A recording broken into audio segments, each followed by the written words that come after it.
kembalikan perawat pada keluhurannya. Halo teman-teman, selamat datang di channel EJ Penio. Ini saya, utuslah saya. Nah teman-teman, hari ini adalah hari libur, jadi saya mau membuat konten. Nih lihat baju saya Indonesia, saya Pancasila, merdeka.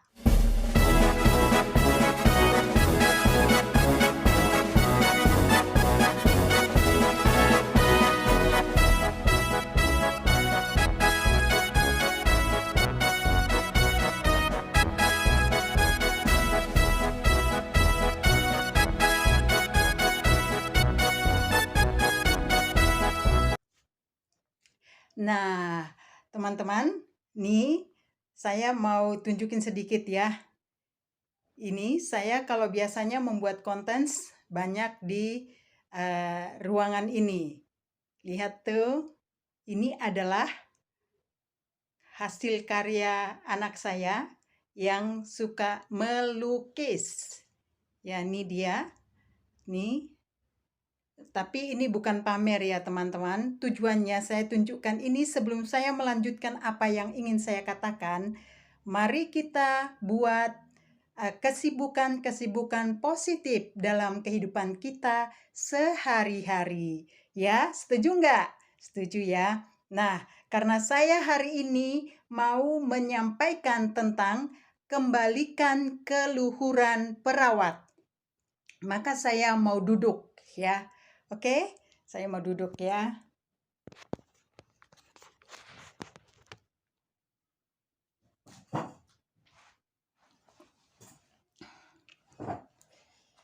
Oke teman-teman, isi konten saya pada hari ini adalah kembalikan perawat pada keluhurannya. Saya mau sedikit menyoroti adanya kejadian di Sumatera Utara. Ada pepatah, kalau Anda menunggu kebaikan, maka kebaikan itulah yang Anda petik, yang Anda peroleh, yang Anda raih. Tapi kalau Anda menunggu kejahatan, maka itu jualah yang Anda peroleh. Mengapa saya mengatakan ini? Karena tadi malam saya mencoba mengikuti kembali berita-berita terkait dengan oksigen kosong di Rumah Sakit Pirngadi, Medan. Kemudian saya mempunyai kesempatan untuk membaca komentar seperti orang yang tidak punya kerjaan ya. Ya memang kalau saya kan tidak ada yang saya urus. Anak saya sudah besar, mereka sudah bisa mandiri, maka banyak waktu saya untuk membaca hal-hal tersebut. Maka saya berkomentar. Waktu saya membaca komentar-komentar tersebut, teman-teman, saya merasa miris ya. Hati saya sedih ya. Semua komentar itu, sampai ratusan itu komentar ya, nggak ada lah yang membela perawat. Semua menyudutkan perawat. Hati saya miris. Walaupun saya ini sudah lama tidak terlibat dalam pelayanan langsung kepada pasien, tapi saya bahkan di kartu identitas saya masih menggunakan pekerjaan perawat. Padahal saya STR tidak punya dan saya tidak melakukan praktek keperawatan. Tapi saya bangga sebagai seorang perawat. Latar belakang pendidikan saya cantumkan di sini. Ini ya.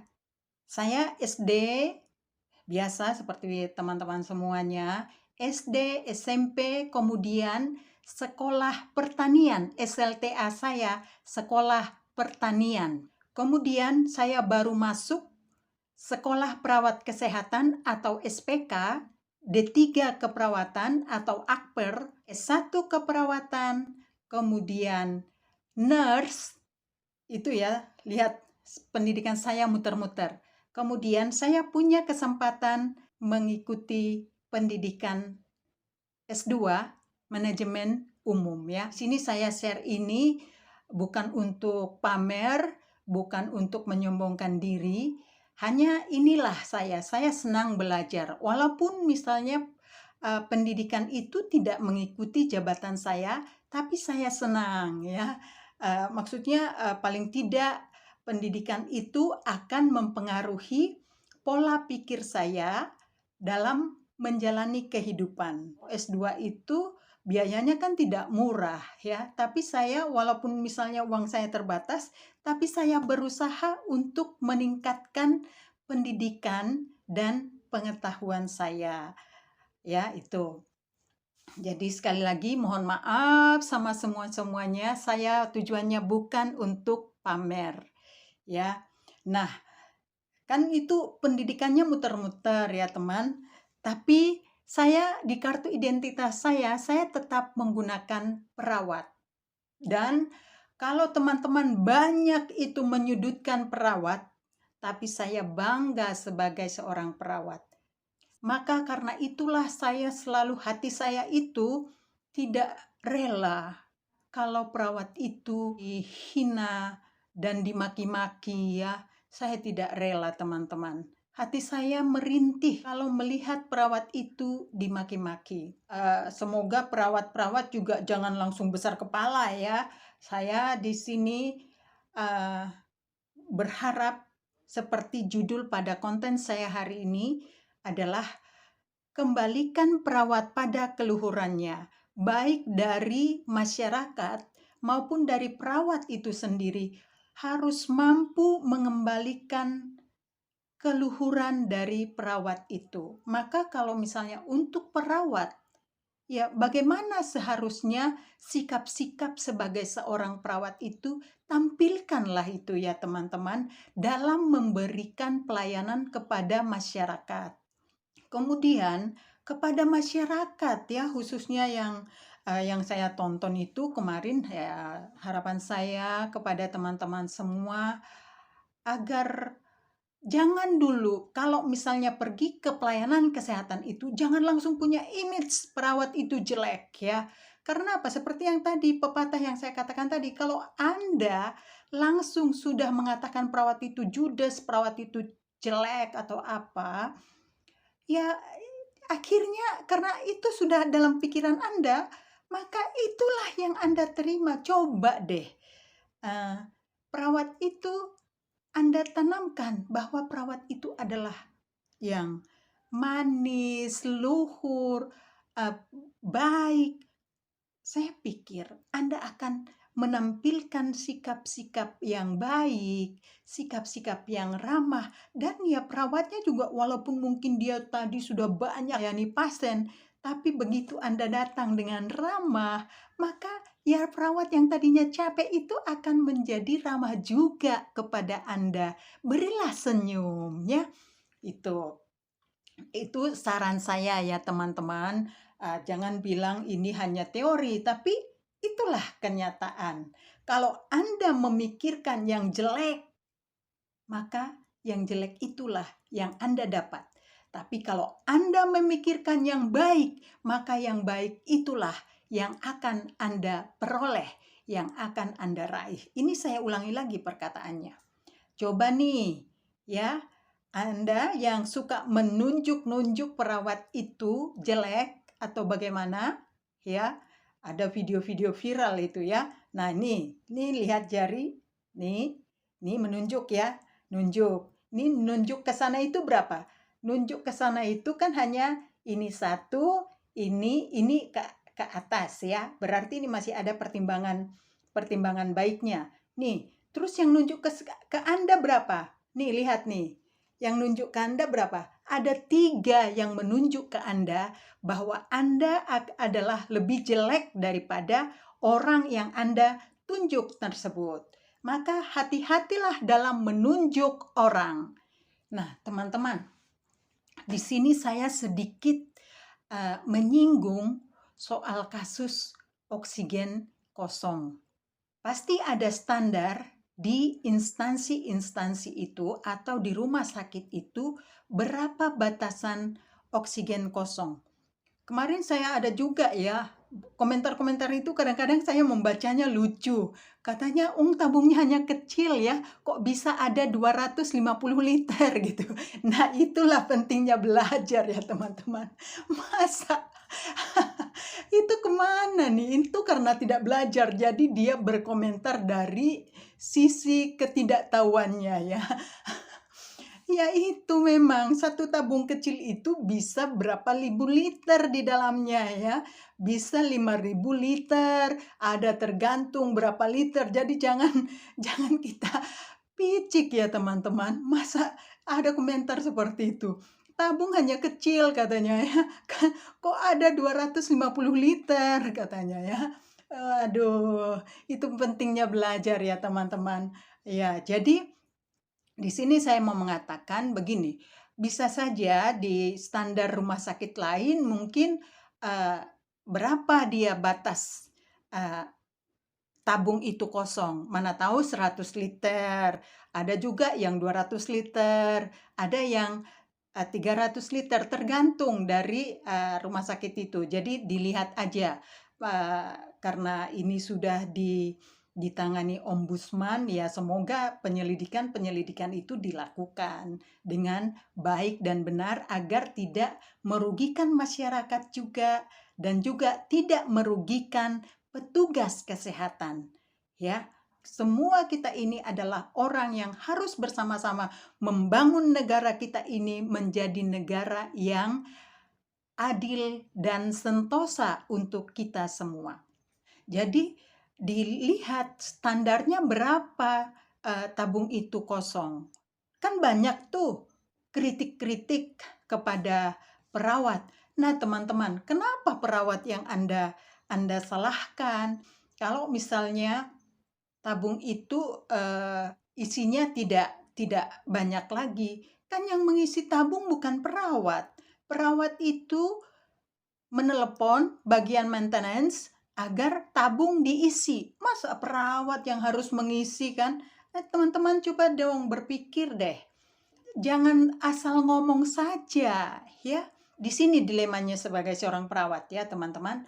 Ini keluarga pasien ya, karena perawat itu kan ujung tombak pelayanan di rumah sakit. Pasien datang, mungkin ada instruksi dari dokter agar dipindahkan ke unit lain atau ke ICU seperti itu. Nah, satu pihak keluarga pasien, ayo kapan pindah, ayo kapan pindah. Satu pihak oksigen yang kecil itu isinya terbatas. Nah, tapi tentu akan dipikirkan nih, kalau misalnya isi oksigen itu masih memungkinkan nggak untuk digunakan memindahkan pasien? Berapa jauh nih pasien itu akan dipindahkan? Nah, itu kan harus dilihat gitu loh. Itu akan dilihat ya teman-teman. Tentu saya tidak bisa terlalu panjang lebar menjelaskan itu di sini seolah-olah saya menjadi tenaga ahli di rumah sakit itu ya. Jadi saya hanya menyinggung sedikit sebagai edukasi kepada masyarakat untuk janganlah ya membenci perawat itu ya. Kalau Anda membenci, nanti kebencian itu akan kembali kepada Anda. Janganlah. Mari kita bangun budaya peduli kepada orang lain. Demikian juga perawat peduli kepada pasien. Ya, jadi kita kembalikan keluhuran dari perawat. Ya, dia menolong orang, teman-teman. Kalau misalnya ada perawat-perawat itu yang mungkin judes atau mungkin kurang care kepada pasien, laporkan saja kepada atasannya, ya. Laporkan kepada atasannya. Ini saran saya. Nah, kemudian saya sedikit sharekan kepada teman-teman yang suka secara diam-diam memvideokan marah-marah sama perawat atau menghina-hina perawat. Saya hanya mengingatkan saja ya, semoga kita sama-sama mempunyai kepedulian untuk negara kita yang tercinta ini, sehingga kita tidak menimbulkan keributan, kericuhan karena perkataan kita. Ya, ini ya, saya sampaikan Undang-Undang Republik Indonesia Nomor 19 Tahun 2016 tentang pembaharuan atas Undang-Undang Nomor 11 Tahun 2008 tentang informasi dan transaksi elektronik. Ini ya teman-teman, saya bacakan. Ini pasal 45, undang-undang yang saya sebutkan tadi, sini nomor 3, yang lainnya saya tidak baca. Setiap orang yang dengan sengaja dan tanpa hak mendistribusikan dan atau mentransmisikan dan atau membuat dapat diaksesnya informasi elektronik dan atau dokumen elektronik yang memiliki muatan penghinaan dan atau pencemaran nama baik sebagaimana dimaksud dalam pasal 27 ayat 3 dipidanakan dengan pidana penjara paling lama 4 tahun dan atau denda paling banyak 750 juta rupiah. Itu ya. Oke. Kemudian yang keempat, setiap orang yang dengan sengaja dan tanpa hak mendistribusikan dan atau mentransmisikan dan atau membuat dapat diaksesnya informasi elektronik dan atau dokumen elektronik yang memiliki muatan pemerasan dan atau mengancam sebagaimana dimaksud dalam pasal 27 ayat 4 dipidanakan dengan pidana penjara paling lama 6 tahun dan atau denda paling banyak 1 miliar. Di sini mengingatkan teman-teman yang suka misalnya nih mau heboh ya, mau heboh atau mau terkenal, kemudian dibuat begitu ujaran-ujaran kebencian sehingga tidak terjadinya perdamaian ya. Nah, silakanlah. Dan itu undang-undangnya. Saya hanya mengingatkan saja.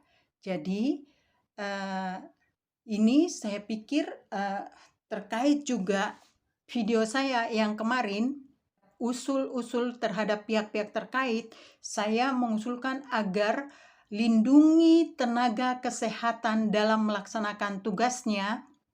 Saya tetap berharap itu terjadi.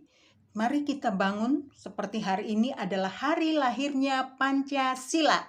Jadi mari kita dukung Pancasila untuk menciptakan negara kita ini menjadi negara yang aman, negara yang damai, negara yang sungguh-sungguh berbudaya, bertata krama, ya, saling menghormati, saling mencintai, saling mendukung.